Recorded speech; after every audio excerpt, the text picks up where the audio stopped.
Here we are.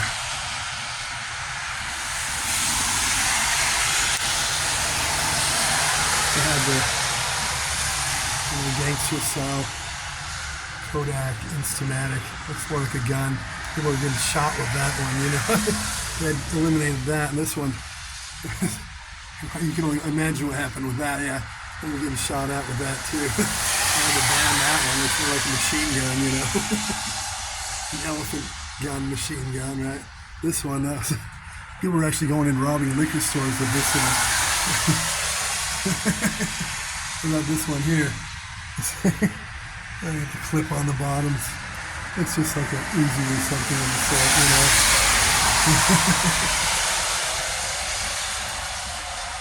They had good, lighting for the cameras back in the day. Low key, you know, it straps on the side of your camera. It's only about 3 times the size of your camera. And this is here's big shots sitting around watching picture slides. You know, those got that song. This one's for the gamer who wants to feel like he's playing a video game like this year, you know. And, this is a high-tech tech back in the day. 1971, that was a techie camera right here. There it is. Handle to carry it with. Optics of the very best sort. You know, infrared hidden in there behind the deal. This was the camera. Back then, the bigger the lens, the cooler you were. If you had a foot-long lens, you know, you had a nice camera. That's how they do that.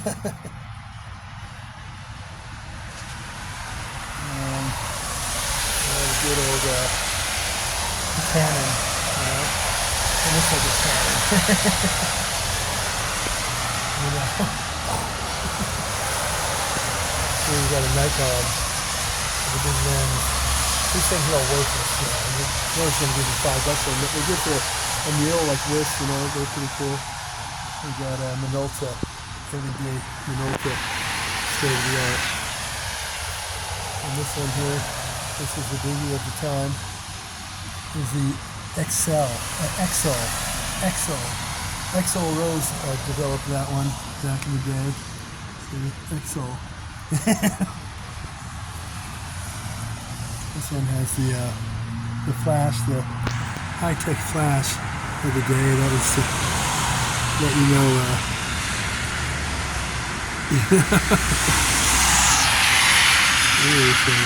This green one here, that was techie. You know, that was good camera. You know, you played more with the plastic body in different colors. You know, the green one was the least popular. So probably worth more to this day. It's probably worth about $2 as opposed to $1 for the red and yellow. Good old Nikon. Cool pics. That one's not too old. I think I had one of those not too long ago. A little different model. But, the other one. And another one last time. And go all the way over here to the Hanukkah. That was popular on Hanukkah, you know. So the Jewish crowd liked that one. Here we have the big lens. You tighten it up on a. They're falling off a lot of the cameras. This company came up with the put it around the end and you tighten the thing. It tightens it nice and tight and doesn't fall off. So the Super 8 reel to reel. That was state of the art in the time too. And these made you feel like a real photographer. You have the or a dentist, right? A doctor when they wear those things. You never knew what those were for, but it looked official on them and it intimidated the kids who were going to see the doctor, you know. This one, these bulbs, those burn out. You get about 3 blasts out of them and they melt, you know. The whole outside turns into a melted plastic, but kind of like a cheap aluminum dish with a bulb that goes out after a few flashes, you know. And the brownie, I had a brownie when I was a kid. Black and white only shot about 8 pictures, got it from my grandmother. Just good black and white, it's the brownie, the Kodak brownie, one of the original cameras, yeah. There we go, the blue fat, that thing melts. And this one maybe melts right here. And you have this one, just wind up. It's not, if you don't have electricity or battery, just wind it as you go, you know? This is for the techie checking type of dude. You know, for Darth Vader and, you know, kind of look like a Klingon warship, you know? And these are 1969. Oh, you're the dude if you have this one. The Polaroid. You know, it's compact. The thing pops out there and makes it twice as big as. I mean, it's pretty small. It's a huge camera. I mean, it's huge. You pop out the front of it, it's even way bigger, you know. So this is what was going on here. This is your spy camera. This is the CIA and the real spy people. You know, James Bond type of people right here. That tiny one down at the bottom, that's smaller than the rest. It's low key. Kind of put it in the palm of your hand and take pictures on the microfilm. Little mini. It's pretty cool. It would be cool to have this for a trinket because it still has that appeal as a. Let's see. Okay.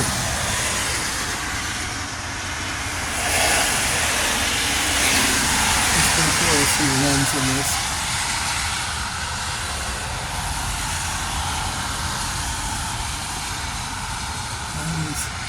The camera to get in the day. The picture size, yeah, Minolta down there. You know, all types. This is a pretty cool wall. You got to hand it to this guy. He had a whole collection of them in his attic, basement, whatever. He said, "What can I do? Put them up here." And it's a good thing. You know, you collect them and you say, "What am I going to do with them?" Well, let's show them off. Let's get it. This is the Jayce icon. It's a Russian camera. Pretty popular in the day, you know, if you're a Russian or a KGB agent. There's the good old Pentax, you know. There you have your picture slide, I think, or maybe the real type. It's pretty interesting wall he's got here. Look at old Sony camera. It's not all that old, but still way outdated. There it is. The Nikon, this Nikon, they came out with the square lens that's supposed to capture the lighting better through the lens. I think it just ended up putting a lot of shadows. It's worse than ever. It looks different on the rest, so we got attention from it, so it's good. And then look on the wall like this.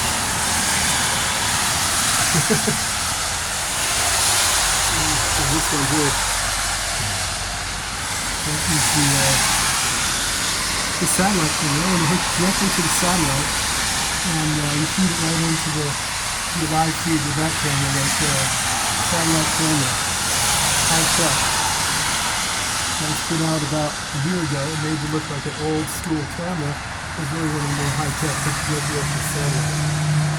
I'm joking. This guy here, if you want to change lenses, if you want a timer, you know, you just wind the timer away.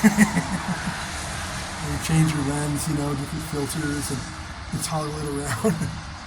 This one here looks more like a gun, right? You carry that along with your sticking out of your backpack. Looks like you got the end of a machine gun there. A boom microphone. Back then, the longer and bigger, the more cool you were. It's an ultra sensitive microphone. Nowadays, they got them the size of a, you know, of a Tic Tac, a FET. It'll hear everything from the other side of your house if you're whispering, you know. That was the high tech at the time. The bigger, the more it hears. Nowadays, the smaller, the more it hears. So that's pretty much it. Whole lineup of different cameras, the reel-to-reel playing. And the box, man, some of these cameras are in these boxes. They couldn't make them any smaller. And some of the looks of the colors, so I guess they thought that was a new look. It's a handsome look we came out with. Let's face it, just the basic black camera works to this day, you know. I don't need colors. What's this one here? Let's see it, let's see.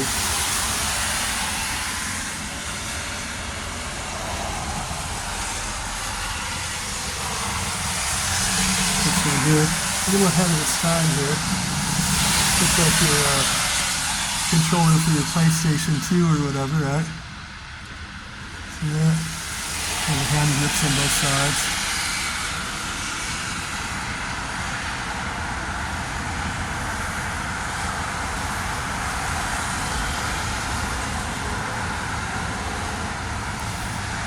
interesting because without this,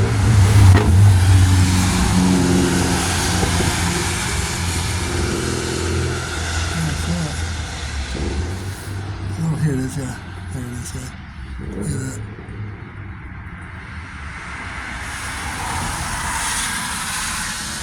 That's a quanta ray, kind of like a nanoray. The nanoray G12 is a good camera. That's the quanta ray. Here the Imperial, that was in the 30s, this was it, man. If you had an Imperial, that was the camera, you know. It was compact, easy to carry, and it even featured plastic, which was a whole new thing at the time. You paid extra to have something made of plastic, you know. Had the knobs down here too. You know, that's how you take your pictures, pull down on the lever. Oh my. This here, this is actually a camera, not a, you think it's something to play your picture slides. You carry that thing around and you try to pretend you're a movie, someone that does pictures for the movies, or you know what I mean, for the news. And it's a big bulky piece of junk, let's face it. But the most interesting ones are the, looks like a gun barrel here. That's sticking out, handle on the end like a Uzi. And this one here, people are getting shot, literally. That's why they're brand new. If you're walking out behind, they're getting shot at with them. You know? One guy went in the bank, he liked his brother. It's a little cop in there shooting at him. He's just taking a video of his bank, you know. He was the bank manager. This one, man, that looks a little suggestive, like a little gun you're carrying around. Oh man. And this one, that was a real scale. That's just like an Uzi, you know. And this little conical part of the end pops out. Most people didn't even have that on. Without that on, you look like you're running around with a machine gun. I think that's the one Patty Hearst was carrying. So, she came in. That was a fake if I've ever seen one. She came in, ponytail, hair bouncing around, go-go boots, and like she's a movie star. Everyone else had masks on. They're all devious, and she came in with no mask. And bouncing around, go-go boots, and all stylish, holding a gun like she'd been practicing in the mirror for days. That was a fake if I ever seen one. Just something rich people do to get noticed, you know. Let's get Patty out there on the news and see what we do. What's the name? We'll have it look like a bank robber. Make up a name and say, okay, the SLA. People back then didn't know. That's the Syrian Liberation Army has kidnapped Patty Hearst, using her to rob banks. I mean, come on. The SLA, Syrian Liberation Army. They're going through America robbing banks. And she came bouncing in up through those video cameras from above. Ponytail, hair bouncing around, go-go boots all styled out. And everyone else just covered up, and she stood out because that was the idea, you know. Those Hearst, you go to the Hearst Castle. That thing they got from the church in Rome, 1300s, you know, mosaic, hand-painted, elaborate, like good art, tile ceilings. They disassembled in Rome and so on. They brought them to America by ship. It'd take like 8 months to get here with our airplanes and stuff. And they wait 8 months for it to get delivered and reassemble it at the Hearst Castle. A lot of stuff like that. They spent millions in that place. That was back then. That was a lot of money. They had big cages. There's that building there that was brick like that cement lion in one. Another with a Siberian tiger. Another with an Asian leopard. Big, ferocious animals. What do you do with those? Well, the guy drinks a bit much at your party, causes a little trouble. You paint him with blood. You chain him in there just far enough away where the tiger can't get to him. Tiger hasn't eaten in a week. He wakes up, scared to death, you know. And the tiger's looking at him like a meal, you know, he's painted with blood, you know. And Charlie Chaplin, he used to go there a lot. Remember one silent film actor, he mouthed off to one of the girls. He's a 5 foot tall Irish dude who walks like a pigeon, right? He's harmless. He can't hurt anyone. just a movie star dude at the time, silent, you know. So he had to over-animate himself, so, you know, that's how he made it. And he mouthed off to one of the girls there or something like that. And he was drunk, he passed out. He left the next morning, and where you know it, front page on the news. That was the news back then, newspaper before radio. Charlie Chaplin is a communist. A little depiction, little small, big picture of him with the Hitler cell mustache.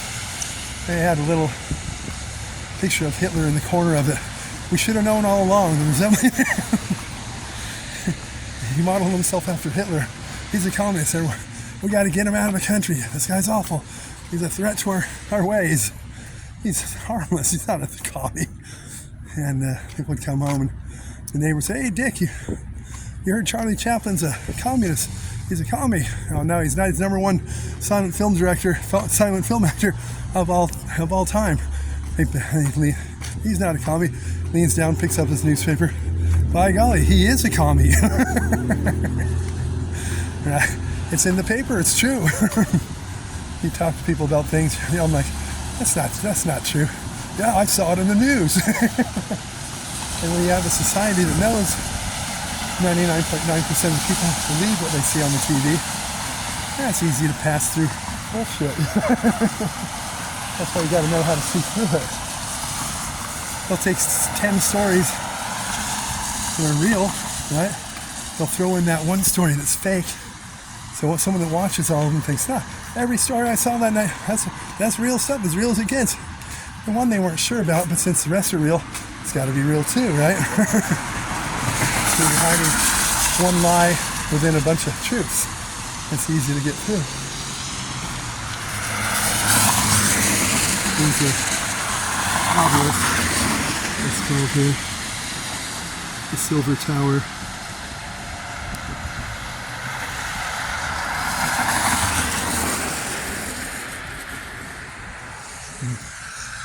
I'm gonna shut this down. This guy here, I don't know how he's gonna do the Delhi Baba. It's pretty fairly new. It's been here a few months. I'm gonna try it, but the prices didn't look all good. Delhi Baba subs. Always fresh. We got the Kung Fu studio here. Yeah, that one guy in the movie Kung Fu. And you snatched the pebble from my hand grasshopper. And you got blind man. You couldn't do it quicker than the blind man could shut his eyes. He got you every time. So he couldn't snatch that pebble from his hand. Who knew?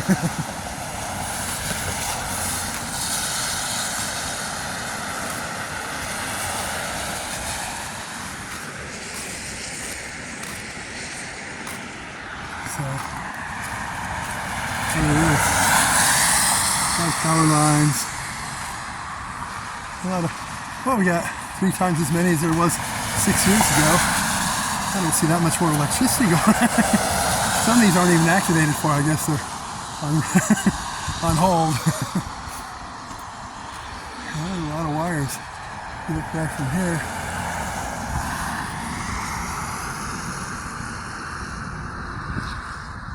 No notices. A little more here, a little more there. It's a gradual thing. Before you know it, your neighborhood's surrounded by wires. Some of these Earths, they're very, how would you say, they have no discretion. They're wiring me every which way. From there, I'm going to the left and the right and down. It's like, shit, they look rather sloppy, you know? Just stringing them along wherever, you know? No one seems to notice. Private property, ANZA towing. That's the big tow company around here. They got all the city tows. Used to be Van Wingen. This guy came out from New York, opened that place up, and he seems to be the main dude now. And these Germans aren't doing too well. We're going to hire the A&A towing. That thing is, why do you not keep us on the contract?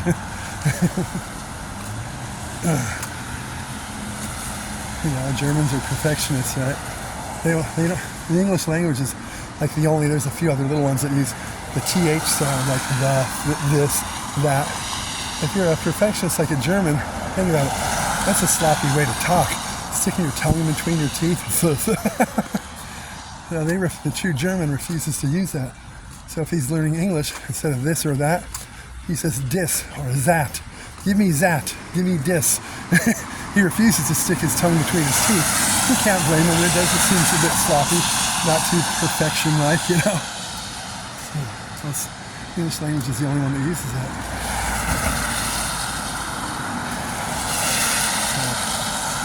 There's another one here and there, a few little ones that you never heard of, but basically the English language. You're going to find it in the Dutch, the Welsh, anything with the English language. But I'm glad we use it. It does seem a little sloppy when you think about it. When you're used to it, it's very normal. You know? Psychic eye shut down over here. The psychic eye, yeah. There was this little hole in the wall, little 20 feet deep by 12 feet wide used bookstore. Not too much about psychic things, stupid books. But it drew the attention to the people who want to be psychics and stuff, you know. It's cleared out now. On this side, I pulled a big dumpster there to load everything in. Got the health spa. The Psychic Eye Health Spa. See? That's still in business. A couple of girls, cute looking chicks working there. You know, it's a little pricey, but you know, pay a little extra for a little extra. Sometimes you got to pay more for something that's better than the average, you know.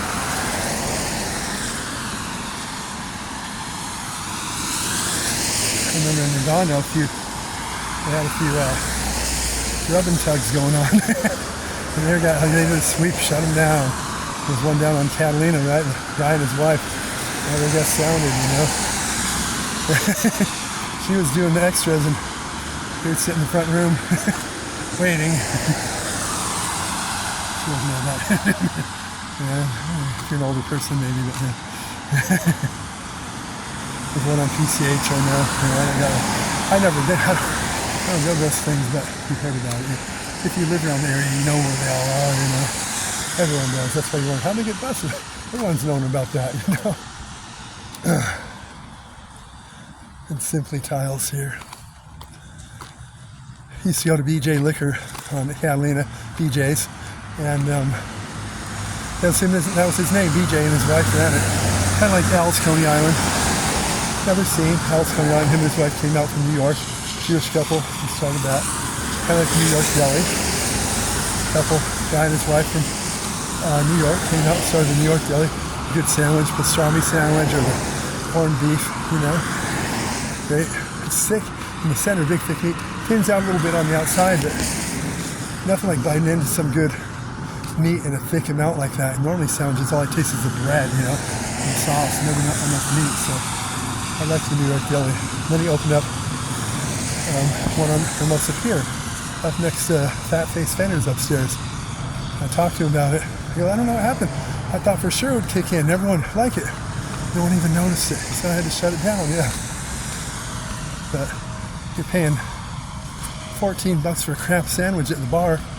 You can pay $8 for a good sandwich, walk outside the bar and get it from him, but no one caught on, yeah. Alice Coney Island is right next to Foster Freeze on PCH. I used to go to Alice Coney Island and get a pizza dog. That's where I learned how to make the pizza dog. I learned from people like that. He made a good pizza dog. He'd put 2 at a time in his toaster oven, cook them up next door. I'd go next door and get the shake from Foster Freeze. And then when I was done, I'd take my motorcycle up to Marineland. Sometimes bring Tara. Go up to Marineland, which is like SeaWorld, 7 miles where it is. And they have one tank, you know, in Marineland stuff. You go underneath, under the ground. There's a big window down below that matches up the giant aquarium. You can see the fish, sharks, whatever, whales, whatever's in there on the other side. They had one section where the customer, you know, the person, the guest, he goes there, you pay a little extra. They give you a wetsuit, snorkel, fins, and mask. And you can go down there and swim with these. wild fish. We even had little sharks and stuff. A couple of Asian guys they brought their own wetsuits. Back then, a lot of the Asians liked to red on their wetsuits, colorful wetsuits. They were getting attacked by the sharks because they viewed it as blood, like a feast. You know, they only let you use their wetsuits. It was like SeaWorld, but a little smaller. Go there. That was pretty cool.